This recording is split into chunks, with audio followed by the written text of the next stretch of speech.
Buenas tardes amigos, bienvenidos a tu programa Psicomentario, un comentario pensado, y como cada jueves agradeciendo nos estés acompañando.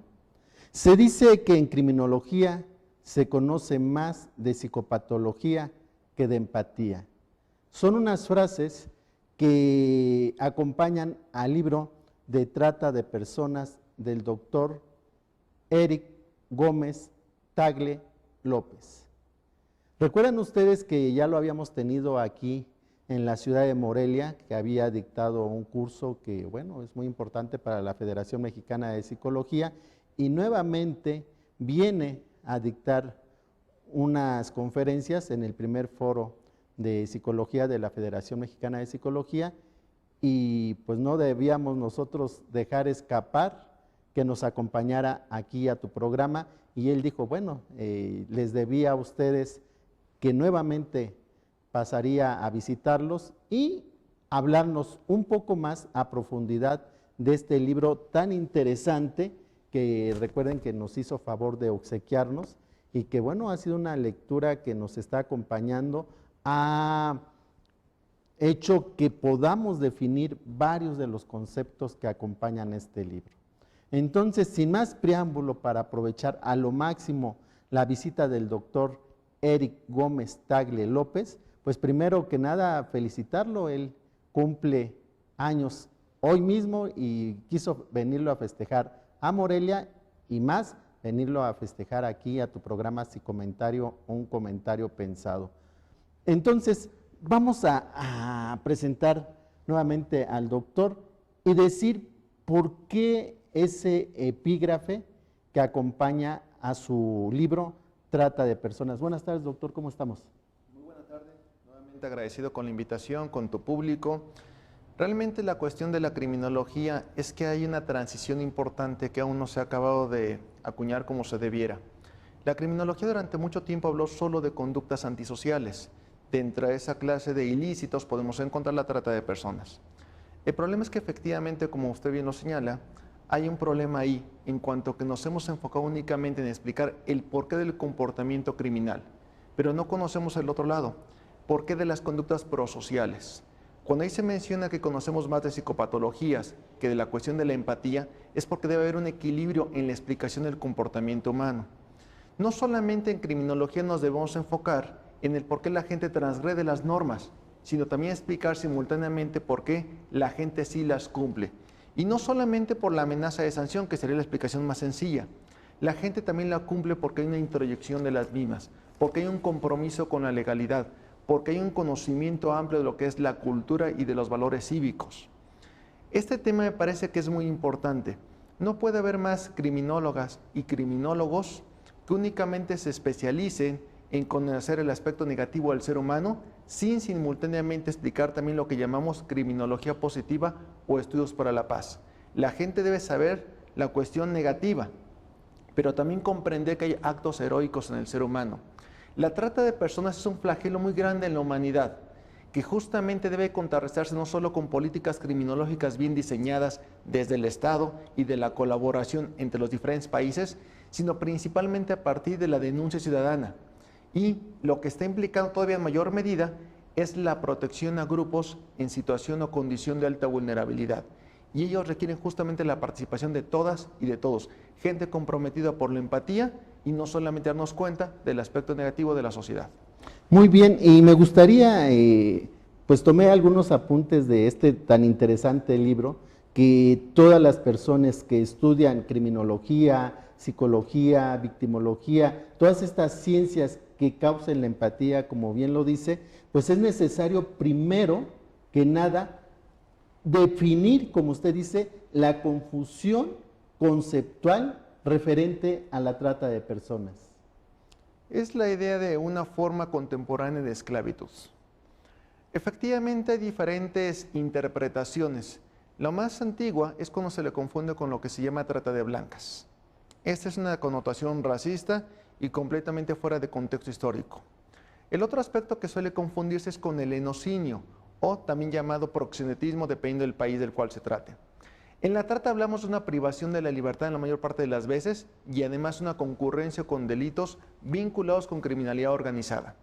En cambio, el ENON, el proxeneta o el padrote, como también se le suele llamar, suele trabajar más de forma aislada. Eso ya nos haría una primera distinción importante. El ENON, el proxeneta, la madrota o el padrote sí explotan sexual y comercialmente a la persona, la mayor parte de las veces a través de una amenaza directa o incluso de la violencia, pero por lo regular no hay una privación de la libertad. En cambio, en la trata de personas prácticamente siempre se le priva de su libertad. Aquí hay una cosificación y una mercantilización, pero aquí hay una suerte de esclavitud. Es decir, el daño, la afectación a los bienes jurídicos tutelados son mucho mayores. Y un aspecto también vinculado con la trata es qué estamos protegiendo en la persona. El primer aspecto, que es el fundamental, es la dignidad, que es el eje rector de los derechos humanos consagrado tanto en la Constitución Política de los Estados Unidos Mexicanos como en todos los instrumentos internacionales vinculados con esta materia de derechos humanos. En primer lugar, la dignidad. Segundo, que es importantísimo, el libre desarrollo de la personalidad. Y de ahí viene otra serie de preceptos y de bienes jurídicos tutelados. Pero si la gente no comprende que cuando hablamos de la explotación de otra persona, lo que vulneramos es su personalidad y su dignidad, no comprendemos cabalmente todo esto. La gente a veces lo confunde únicamente como delitos contra la libertad de las personas o delitos en cuanto a una connotación de índole sexual. Y no, la trata es más amplia, porque tiene que ver con cuestiones de experimentación química o biomédica, con una explotación en el ámbito laboral, con servidumbre doméstica, con la implicación en conflictos armados, hasta cuestiones de mendicidad forzada. Es decir, hay varias modalidades en cuanto a lo que es la trata y, por tanto, no se limita únicamente al tema de explotación sexual comercial, aunque este es el más relevante. Habíamos visto y recordamos que en la Ciudad de México una persona la tenían retenida contra su voluntad. Trabajaba en una lavandería, no le daban de comer a la persona esta, planchaba todo el día, lavaba, y decía que a falta de alimentos se tenía que estar tragando su pelo. De eso vivió, de estarse comiendo su pelo. ¿Hasta dónde las autoridades pueden aplicar los conceptos adecuados para hacerse una ley? Porque tiene que ver mucho en un punto que usted llama explotación mediática. ¿A qué se refiere esto? Hay dos cuestiones. En nuestro país se mantiene todavía como un problema muy lacerante, muy doloroso, el tema de trata de personas. Seguimos siendo un lugar de origen, de tránsito y destino vinculado con la cuestión de la victimización. El caso que usted nos refiere de la Ciudad de México efectivamente fue muy notorio, una persona privada de su libertad, sin ninguna protección laboral evidentemente, una vulneración de sus derechos más evidentes, digamos, y que tuvo que intervenir justamente las autoridades de la Ciudad de México para poderla liberar. Cuando hablamos de explotación mediática, es en otro sentido. Muchas organizaciones civiles, a veces los medios de comunicación, con tal de aumentar el impacto que tienen ante la sociedad o de conseguir recursos económicos, hacen un uso irresponsable de las cifras. Segundo, muestran a las víctimas ante los medios de comunicación, lo que las acaba sobrevictimizando. Realmente no se preocupan por su seguimiento en términos jurídicos, si únicamente lo que hacen es una exposición de la víctima, vulnerando cualquiera de los aspectos que nos ha señalado, lo que es el derecho victimal y los aspectos de protección victimológica. Este manejo indebido en términos mediáticos también es porque se enfocan más los medios de comunicación a hablar de las víctimas que de los victimarios. La víctima de pronto pareciera ser que de alguna manera se muestra ante el público como aquella que no supo defenderse, como aquella que no supo poner un límite, como aquella que no denunció, como aquella que de alguna manera estaba participando, tolerando. Hay que cambiar radicalmente esa situación. La víctima ha sido sobajada, mercantilizada, cosificada, denigrada. Y muchas veces ni siquiera es por una amenaza directa en contra de su persona. Hay una amenaza en contra de su familia. Y además hay una retención de papeles. Hay deudas económicas muy importantes en las cuales la propia víctima de pronto se siente en una condición que se llama de indefensión total. La exposición mediática, por lo tanto, debe hacer un cambio radical y tendría que enfocarse mucho más en hablar del victimario que de la víctima y en hablar de los derechos de protección hacia esta persona y, en su caso, la sanción que va a ser objeto, el sujeto activo del delito. Este libro me parece magnífico, es un trabajo apoyado por varias organizaciones, fue parte de su doctorado y me parece extraordinario porque de la página es 266, hace un glosario que nos ilustra más las lecturas porque se precisan los conceptos. Y ahorita que hablaba del tránsito de la víctima, me gustaría que nuestro público pudiera conocer lo que usted aquí pone en su glosario como el iter victimae, que es este tránsito por el que pasa la víctima. Es correcto. Normalmente en criminología o en las ciencias penales hablamos del iter criminis, que sería como el proceso por el cual el sujeto activo del delito pasa desde la ideación a la consumación del acto criminal. Esto se ha investigado, el iter criminis como tal. Normalmente lo que desconocemos es el iter victimae, es decir, la condición opuesta desde el punto de vista de la víctima. ¿Cómo es que alguien acaba siendo esclavizado? ¿Cómo es que alguien pierde sus más mínimos derechos? Normalmente es una condición de vulnerabilidad previa. Puede ser por ignorancia, por condición de extrema pobreza, incluyendo casos de pobreza alimentaria, como tenemos muchos casos en nuestro país, en la cual la persona carece de los más elementos para defenderse. Esa transición de una condición de vulnerabilidad a una primera victimización, o primaria que también se llama, esa es la primera etapa. ¿Le parece que nos quedemos ahorita en esta primera etapa y en el segundo corte nos diga la segunda, la tercera etapa? Con todo gusto. Amigos, no te vayas, estamos hablando con el extraordinario doctor Eric Gómez Tagle López, que pues está engalanando el programa del día de hoy, hablando de su libro Trata de Personas. No te vayas, regresamos aquí a tu programa Sin Comentario.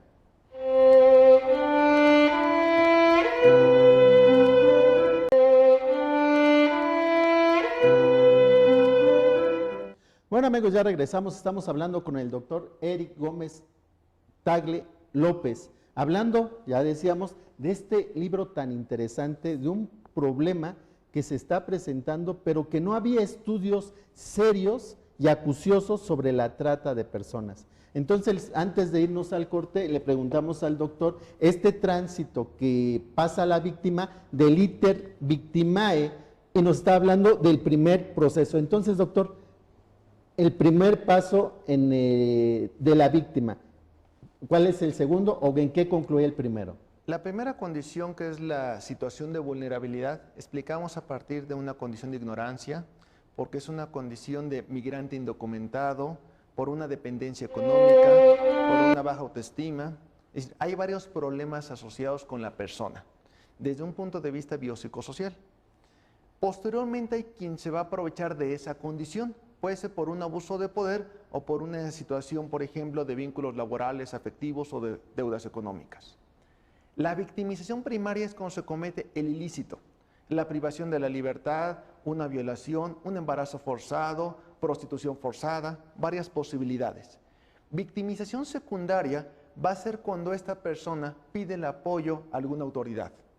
Puede ser el primer respondiente como tal, la policía, la fiscalía, una ambulancia, y si no se le da el trato adecuado en términos de eficiencia, de rapidez, de respeto a sus derechos humanos, de cordialidad incluso, va a haber esta victimización secundaria que también se llama institucional.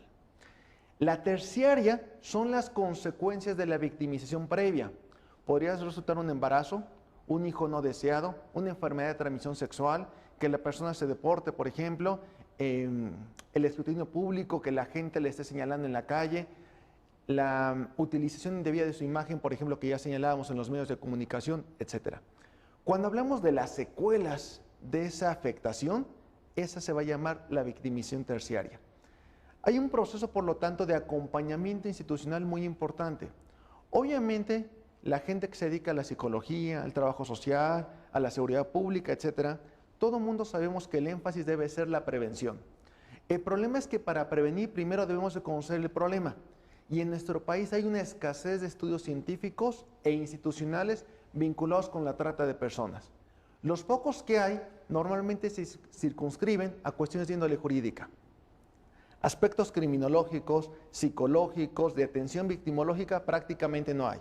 Y si esto no existe, luego entonces es imposible estar hablando de una política integral de protección de los derechos humanos.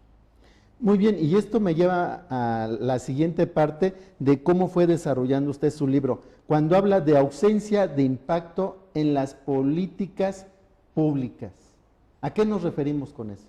Básicamente porque en los últimos años los distintos niveles de gobierno, los poderes en sus diferentes modalidades, se circunscribieron en su mayor parte a cuestiones de índole de política legislativa. Políticas públicas que en la actualidad no están atendiendo las causas de este grave problema. Pongamos un par de cifras para que lo contextualicemos. Según datos oficiales, y muy vinculado con la Cruzada Nacional contra el Hambre, tenemos en nuestro país alrededor de 13 millones de mexicanas y mexicanos en pobreza alimentaria. Si le aumentamos al rubro de carencia alimentaria, es decir, gente que se encuentra en desnutrición, se aproxima aproximadamente a 28 millones de habitantes en nuestro país. Si hablamos de un concepto todavía más amplio, que sería pobreza en general, en términos de la canasta básica de subsistencia o el salario mínimo, nos estamos refiriendo a cerca de la mitad de nuestra población. Es decir, más de 50 millones de personas en México. Un país que es una potencia económica, un país que produce el suficiente alimento para alimentar a todas las personas, pero que sin embargo se desperdicia una gran cantidad de esto. Lo vemos, por ejemplo, en la carencia que hay en los bancos de alimentos y que por el contrario, la gente de mejor posición socioeconómica está desperdiciando lo mismo. Un país de grandes contrastes socioeconómicos donde no puede erradicar la trata de personas a partir de una política legislativa punitiva, de estar inflando únicamente las penas, o una política que se circunscriba a la mejor capacitación de los policías. Evidentemente nos vamos a las causas. La primera, acorde con datos de la OCDE, seguimos siendo un país con muy bajo nivel educativo en todos nuestros niveles. Según datos oficiales de la FAO o del propio gobierno federal a través de Secretaría de Desarrollo Social o de la parte económica, un país con extrema pobreza, pero también con una distribución del ingreso per cápita extremadamente desigual. No tenemos educación y no tenemos una distribución justa de la riqueza en nuestro país. Con esos elementos no se puede combatir la trata de personas, porque hay un aprovechamiento de la condición de vulnerabilidad de millones de seres humanos. Otro problema es que cada vez la gente a edad más temprana consume drogas, y no solamente naturales, sino sintéticas. Hay una dependencia, por lo tanto, y la gente por droga puede aceptar, y digo aceptar entre comillas, una suerte de prostitución forzada. Otra condición, el tráfico de armas se está fortaleciendo, la presencia de las pandillas, de los maras, de la criminalidad organizada como tal, y sabemos que los índices de impunidad siguen siendo muy altos. Por un lado la gente no denuncia y por el otro lado cuando sí lo hace, la impunidad es altísima. Acaba de tocar un tema que vamos a hacer un pequeño paréntesis.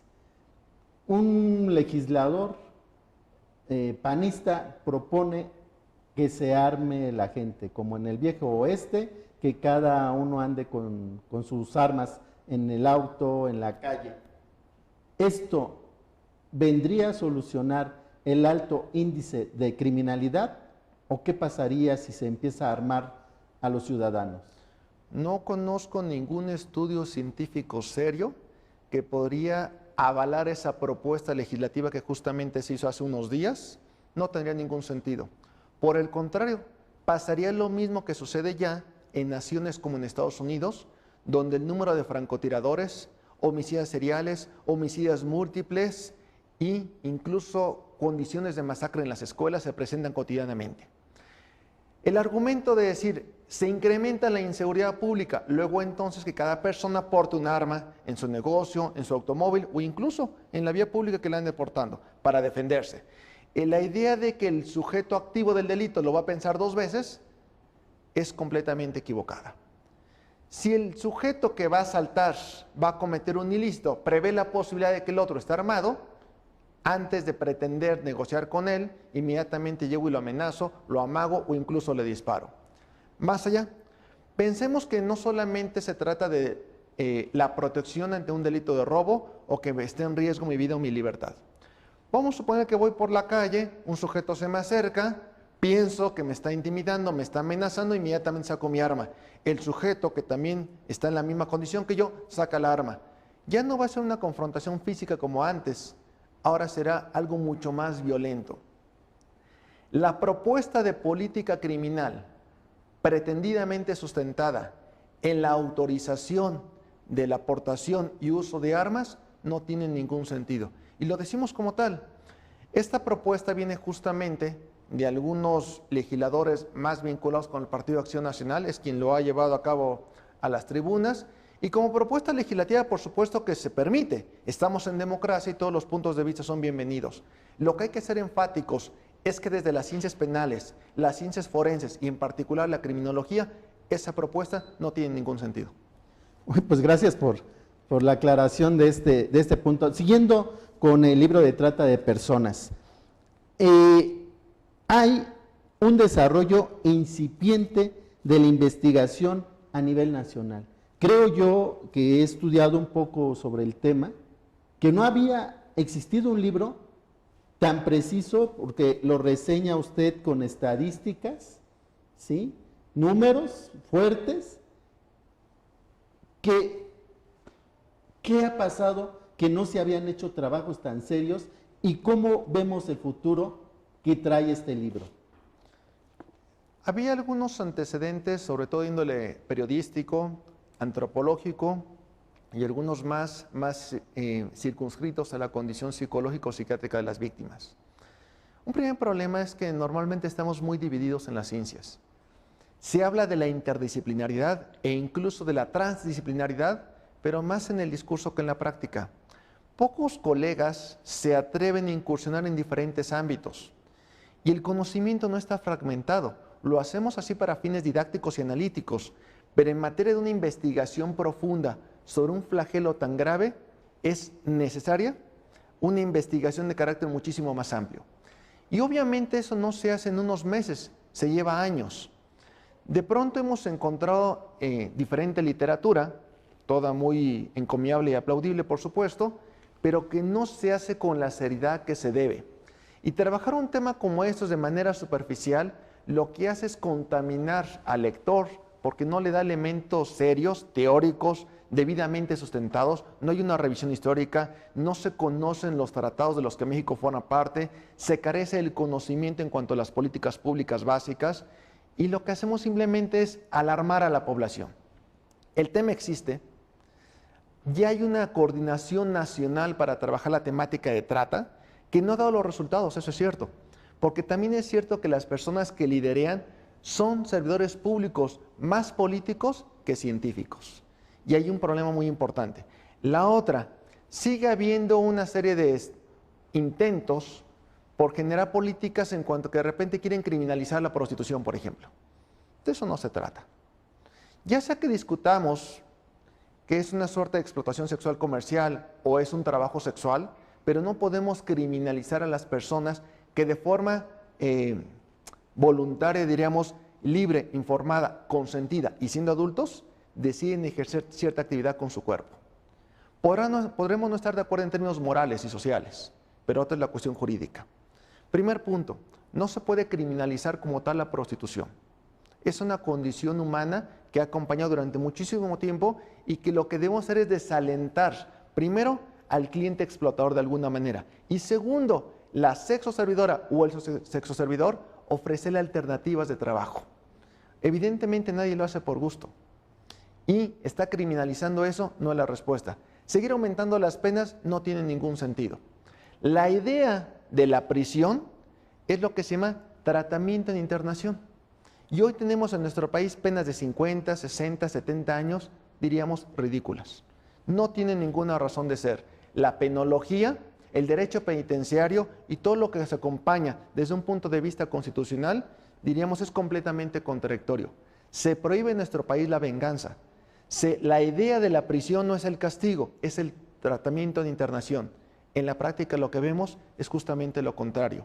Se está errando en las políticas públicas porque los hacedores de leyes y quienes tienen que implementar las mismas políticas, nuevamente, son políticos pero no científicos.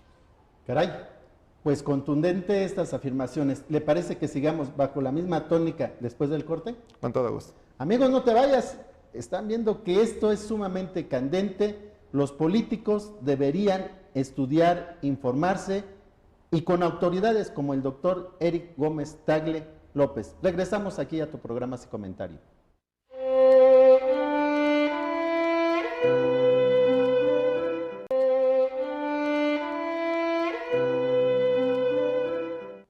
Bueno amigos, ya regresamos, estamos aquí en tu programa y comentario, un comentario pensado, hablando de un libro muy interesante de trata de personas del doctor Eric Gómez Tagle López, y nos estaba hablando de esta desarticulación de las autoridades en que se trata de criminalizar, que tratan de dar castigos en internación, pero no analizan el problema que está de fondo, y esto nos lleva a otra parte que trata su libro, que es la desarticulación de las acciones institucionales.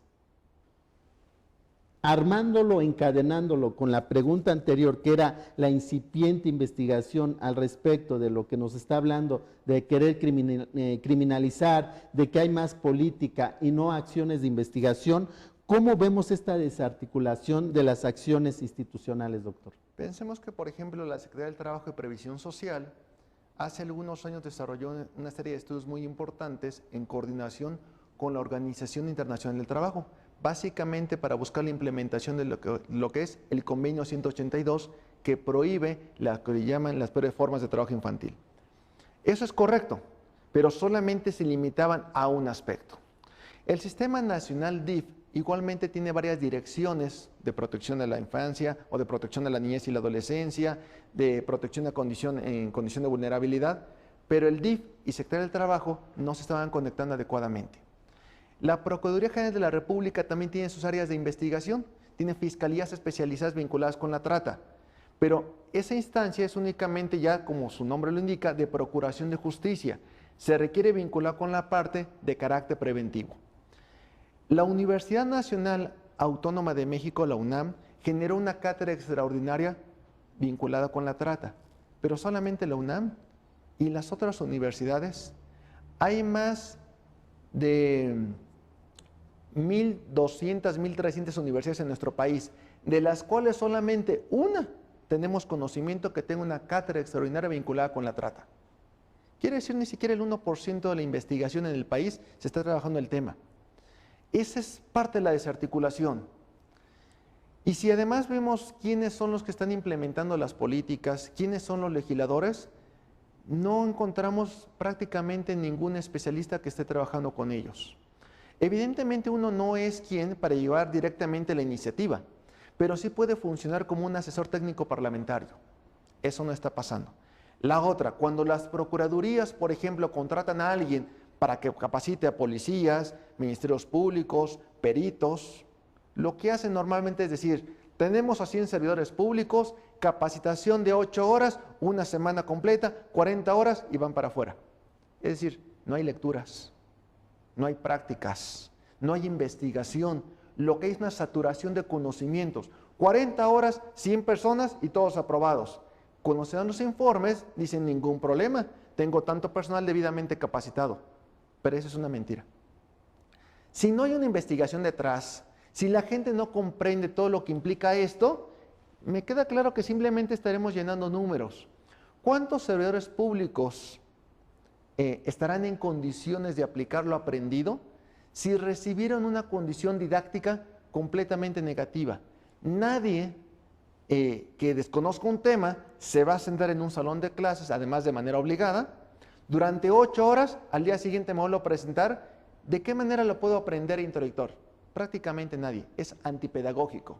Otra condición que hemos visto en los cursos que incluso nos han invitado a impartir es que de repente les llega el oficio de que han sido comisionados para tomar tal capacitación. Son, por ejemplo, policías que llegan de haber trabajado toda la noche. En el salón de clases están durmiendo.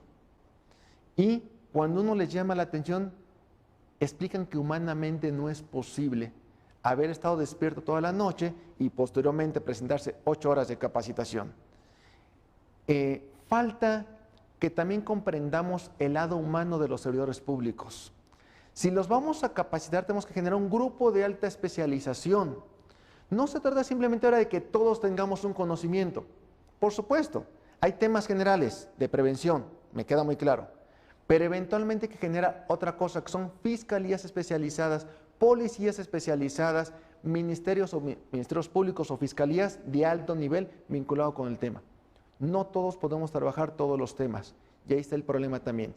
En la capacitación académica, por ejemplo, cuando se habla de la trata de personas, es un tema más, y no, requería ser una suerte de subespecialidad o al menos un diplomado por el cual la gente conozca lo que implica más de 200 tratados de que México forma parte en materia de derechos humanos, todo lo que implica la Ley General contra la Trata de Personas, la Ley General de Víctimas, el Código Nacional de Procedimientos Penales, muchos instrumentos normativos en materia penal y procesal penal, más aparte derecho victimal, más aparte elaboración de políticas criminológicas de prevención del delito y de atención a las víctimas. Eso no lo tenemos. Sigue estando en la actualidad una política pública completamente fragmentada. Caramba, y esto me lleva a una pregunta que me gustaría que la estuviéramos abordando ya en toda esta parte final del programa, que tiene que ver con el limitado avance en perfiles criminales y victimológicos. ¿Cómo es eso, doctor? Normalmente cuando vemos series televisivas y hablan de los perfiladores y de repente nos hablan de descubrir quién es el ignoto, ese sujeto antisocial que cometió la conducta delictiva y que no sabemos, evidentemente hay que empezar a eliminar sospechosos. Y empieza lo que es una perfilación, donde buscamos identificar características biográficas, físicas, en cuanto a la persona que pudo haber sido la vinculada con este acto. El grueso de las investigaciones, aún también incipientes en nuestro país de perfilación, se enfocan en la búsqueda de asesinos seriales. Y uno se pregunta, ¿y por qué no de otros delitos? Por ejemplo, violadores seriales. Hay muchos que se interesan de repente en estar hablando de la mataviejitas. Ok, un caso. Abdel Latif Sharif, el egipcio, en Ciudad Juárez. Ok, 2 casos. ¿Y todos los demás? Y por ejemplo, ¿por qué no hacer perfilación de los tratantes de personas?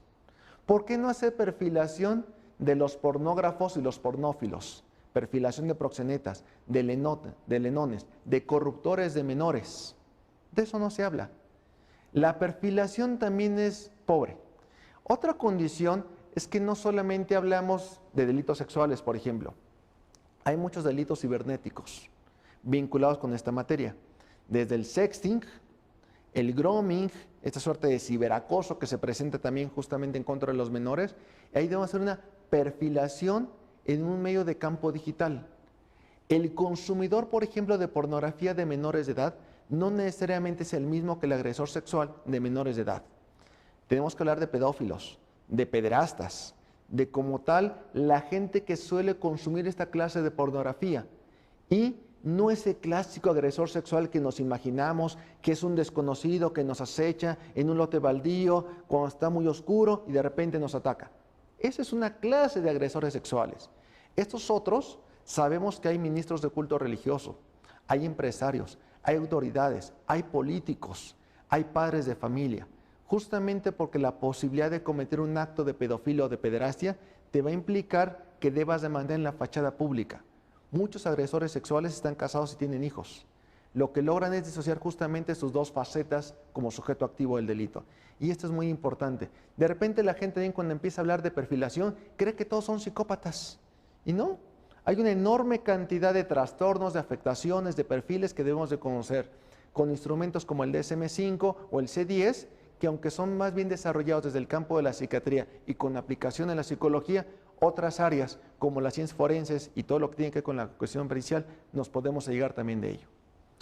Es interesante. ¿Nos podría dar unas claves, por ejemplo, de cómo es el agresor o el que trata, el de trata de personas? ¿Cuáles serían algunas características? Aunque ya nos refirió a grandes rasgos, que hay unos que pueden tener familias, que pueden ser empresarios. ¿Habrá algunos puntos en común que pudiera uno decir, bueno, estos puntos son importantes a considerar para que algún educador, algunas policías pudieran partir de esos elementos? En primer lugar, señalar que todas y todos podríamos ser partícipes en esta clase de ilícitos, porque también se ha cometido el error por momentos de hablar solamente de tratantes varones. Por supuesto que hay tratantes mujeres. También se ha cometido el error de solamente hablar de las víctimas, que son las mujeres, y también hay víctimas varones. O de pronto se ha circunscrito en estar hablando de las víctimas menores de edad, ignorando que también hay adultos y adultos mayores que también son víctimas. Por tanto, la primera idea es, todas y todos podemos caer en la condición de víctimas, victimarios o testigos. Caso emblemático en nuestro país, las poquianchis. Mujeres tratantes de mujeres. Eso quiero que quede claro como un primer elemento. Porque si no, también la gente va a confundirse con la idea de la perfilación y decir, se me hace que mi vecino reúne tales características. Y obviamente esto no es así. ¿Qué queremos señalar? Uno, normalmente la gente que trata a otro ser humano sí puede tener características, por ejemplo, sociopáticas, trastornos límites de personalidad, pero no necesariamente psicopáticos. Esa sería una primera distinción. Segundo, hay que distinguir quién lo hace por un negocio, o sea, el tratante tiene una racionalidad económica de carácter ilícito, pero lo piensa como empresario, de aquel otro que va a ser el consumidor. Son condiciones completamente distintas. El tratante normalmente no tiene nada que ver ni con ser pedófilo, ni con ser pederasta, simplemente para él es un negocio. Otra cosa es el cliente consumidor o el cliente consumidor explotador, el cual, por ejemplo, si vemos que la mayor parte de las víctimas son mujeres y son menores de edad, está hablando así de un perfil muy específico. Un sujeto de características pedófilas que además no se trata de un agresor sexual violento, sino un agresor sexual más inteligente porque debe cubrir las apariencias y la mayor parte de las veces, como esto es un negocio vinculado con delincuencia organizada, que cuenta con recursos económicos medianamente altos. Quiere decir que no habría trata de personas si no hay consumidores. ¿Es así? Es correcto, y ahí está un problema muy grande. Prácticamente todas las políticas públicas están enfocadas únicamente en quien capta y engancha a la víctima. No hay políticas públicas enfocadas en el cliente explotador. No hay políticas públicas enfocadas en las víctimas potenciales. Y recordemos, hace años había campañas en favor de la protección de la niñez. ¿Le parece que después de este corte nos diga cuáles eran esas campañas? Por supuesto. Amigos, no te vayas, estamos hablando con el doctor Eric Gómez Tagle López, pues ya nos está resumiendo fantásticamente su libro. Regresamos, no te vayas, estamos en tu programa y comentario.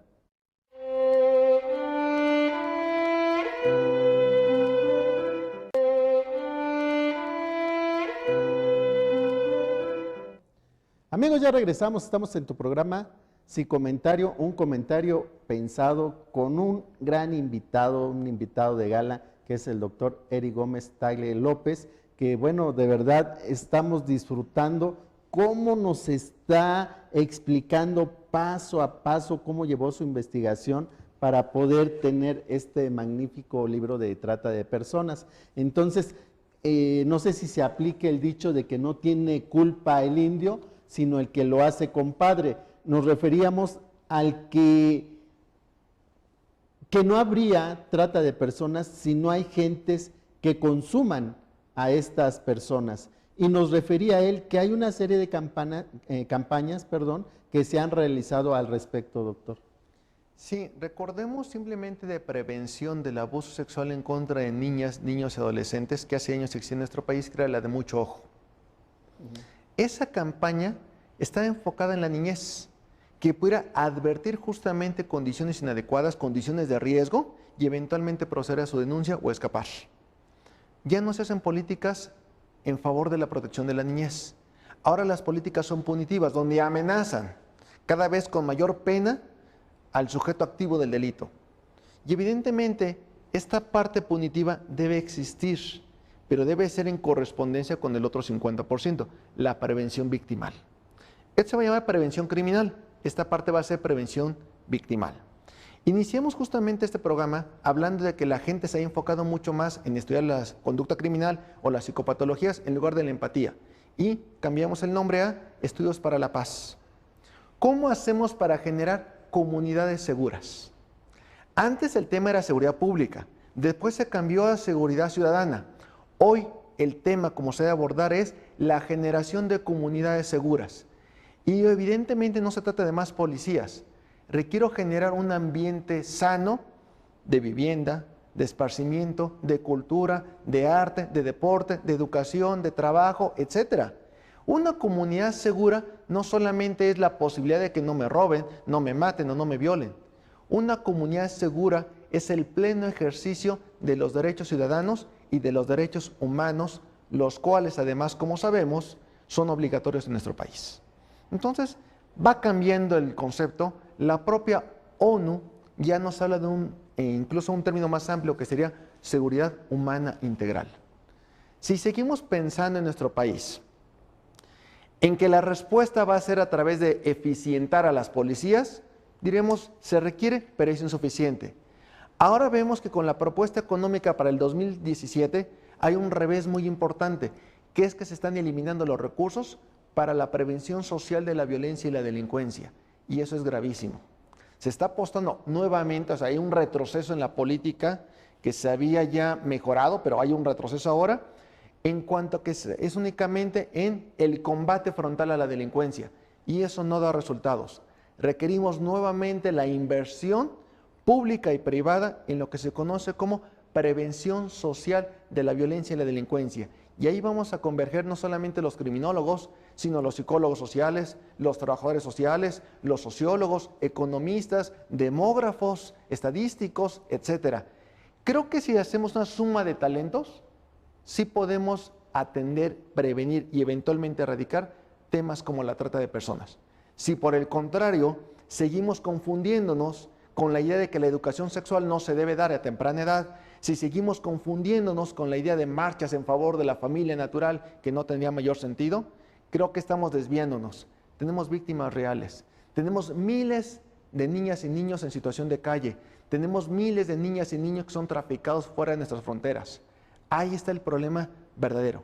Lo otro lo podemos seguir discutiendo en términos de democracia, eso me parece muy viable. Pero si tenemos tantas víctimas y tantas necesidades reales de educación en nuestro país, creo que debemos de cambiar radicalmente la forma en que estamos enseñando criminología y la forma en que estamos enseñando otras áreas de conocimiento. Esto me lleva a recordar lo que en el programa pasado ya se exponía un poco, hablar de las zonas criminógenas y las zonas victimógenas. Y nos hablaba que una de las zonas victimógenas que tiene que ver con la trata de personas era el estado de Tlaxcala. ¿Es solamente el estado de Tlaxcala o Chiapas, que hemos escuchado que se venden a las hijas, y hay otros estados de la República que están siendo las zonas donde se coopta a las víctimas? Me gustaría que nos volviera a redefinir qué es una zona criminógena y qué es una zona victimógena. La zona criminógena es donde se van a formar los sujetos activos del delito. La zona victimógena es donde se van a cometer los ilícitos, por tanto ahí van a estar las víctimas.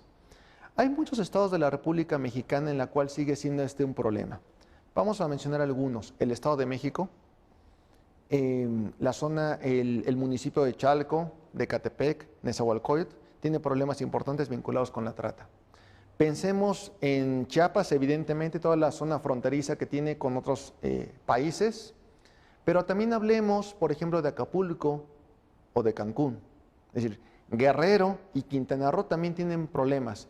Y este es otro fenómeno vinculado con lo que se llama el turismo sexual, en la cual, en lugar de que se traslade la víctima a donde se encuentra el victimario, los victimarios, muchas veces norteamericanos y europeos, se trasladan a nuestro país para cometer ilícitos, que además fácilmente podemos explicar porque hay zonas doradas, grandes cadenas hoteleras y al lado cinturones de miseria.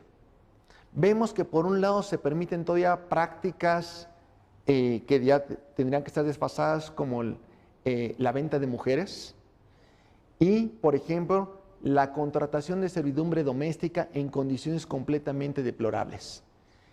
Guerrero lo encontramos en el Estado de México, en Chiapas, en Quintana Roo, Tlaxcala, que se convirtió en un momento dado en algo muy llamativo porque se decía que ahí es la cuna de los padrotes en nuestro país, y además había una serie de documentales que hablan de Tenancingo a Nueva York, por ejemplo, en cuanto al traslado de las víctimas. Puebla también tiene un problema significativo, y así podremos ir hablando. De lo que también se ha hecho bien es en el caso de la Ciudad de México. Antes todo el mundo sabíamos que la delegación Cuauhtémoc tenía un problema muy significativo y cada vez ha ido bajando más esto. Ha habido una serie de operativos importantes, hay un rescate de las víctimas, hay un avance legislativo, y así como criticamos a algunos gobiernos, hay que decir también la gente que lo está haciendo bien. Y el gobierno de la Ciudad de México es uno de los pocos casos donde están trabajando de buena manera. En general, nuestro país tiene un compromiso que se llama la campaña Corazón Azul, porque está impulsada por Naciones Unidas. Y el propio presidente Felipe Calderón lo asumió en su momento, y el presidente Enrique Peña Nieto le ha dado continuidad. Todo México estamos involucrados en la campaña Corazón Azul. Por eso en la portada del libro aparece esta mariposa de color azul, uno, haciendo referencia a eso, de la campaña, del mismo nombre, y dos, porque en la jerga criminal, cuando se trata de capturar mujeres con fines de explotación, se habla de atrapar mariposas. Por eso ponemos una mariposa de color azul, porque esta ya se liberó. Las otras, digamos, ensombrecidas, aún siguen capturadas. Hacemos un juego también mediático ahí para que tenga mayor impacto con la población, pero que reconozcamos que todo México estamos vinculados con la campaña Corazón Azul. Pues sí, estamos ya aquí nuestro camarógrafo, Víctor, nuestro tocayo, le está haciendo un enfoque aquí a la mariposa que menciona el doctor, que tiene que ver con esta campaña de las Naciones Unidas del Corazón Azul. Y bueno, metamorfosis que tiene la mariposa de capullo, oruga, capullo y posteriormente mariposa. Y bueno, unas piernas de persona con las medias de tipo de, ¿cómo se le llama? Pues tipo red, que además eran clásicas en los cabarets, por ejemplo. Exacto, y la red de atrapar precisamente, ¿no? De toda esta forma en que se va dando la cuestión de las víctimas de trata de personas. Pues es interesante que estudios como el suyo, vuelvo a reiterar a nuestro público, con todas las estadísticas que nos proporciona esta forma de poder perfilar, pues es un libro obligatorio, no solamente para los que estudian la criminología, la victimología, en realidad todas las ciencias penales, sino para los mismos legisladores. Y yo voy un poquito más allá, que todas las escuelas deberían tener este libro como cabecera para orientar a los padres de familia, para ver cómo los profesores pueden participar de que sus hijos no caigan como víctimas de estas personas que los tratan. Como hay uno de los puntos que pone, como dicen, los pelos de punta, cuando se trafica con órganos. Esto es algo que es real, que a veces las autoridades han tratado de minimizar o que lo han puesto como mero mito. ¿Es mito el tráfico de órganos? No es mito, y el hecho es que está prohibida y sancionada esa conducta en dos modalidades. Uno, lo que es el tráfico de órganos como tal en la Ley General de Salud, y la otra, que es la extracción de órganos, tejidos y sus componentes en la Ley General contra la Trata. Si fuera completamente mito, no habría ninguna razón por la cual se tipificara y se sancionara una conducta, porque en la práctica no se daría. Evidentemente tampoco se da en la magnitud que se ha creído, o por ejemplo cuando de repente nos llega un correo electrónico que dicen que cierto sujeto de repente lo durmieron y amaneció en una bañera faltándole un órgano. Eso es muy difícil de realizar también. Por ejemplo, si uno piensa para qué nos puede servir un órgano, como para 3 o 4 fines básicos. Uno, podría ser para antropofagia. Casos recientes tuvimos en la Ciudad de México con el caníbal de la Guerrero. O sea, un órgano puede servir, exactamente, un órgano puede servir para autoconsumo. Ya tenemos casos. 2, para prácticas narcosatánicas. Tuvimos el caso de los narcosatánicos de Matamoros, Tamaulipas, con Jesús Constanzo y con Sara Aldrete. Prácticamente ellos realizaban rituales un poco vinculado con satanismo, pero más propiamente con la religión que se llama Palo Mayombe, una suerte de variante de la santería y del vudú. Eran paleros y practicaban eso también, segundo elemento. Tercero, ¿para cuál puedo obtener un órgano? Para fines de experimentación médica, química o para investigación científica.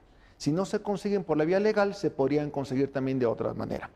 Y la cuarta posibilidad sería para extracción de este órgano y luego su implantación quirúrgica en otro ser humano para que éste pueda vivir. Doctor, pues ya nos están diciendo que tenemos que decir adiós. Sí, adiós. Tenemos que tenerlo nuevamente aquí, por favor. Agradecemos mucho que haya viajado desde su ciudad de Puebla y que trajo a este programa, en lugar de darle un regalo por su cumpleaños, miren, que hizo favor de traer aquí al programa ese comentario, estos dulces. Muchas gracias por todos sus saberes, por este libro tan interesante, y vuelvo a reiterar que nos vuelva a acompañar aquí a ese comentario. Será un honor, muchas gracias. Y a ustedes, amigos, muchas gracias a la producción, a Roy, a Huicho, aquí a nuestro tocayo Vic, y allá en la Ciudad de México a Celaya en www.radioyus.com. Nos vemos el próximo jueves. Hasta pronto. Tu amigo Víctor Gutiérrez Olivares se despide.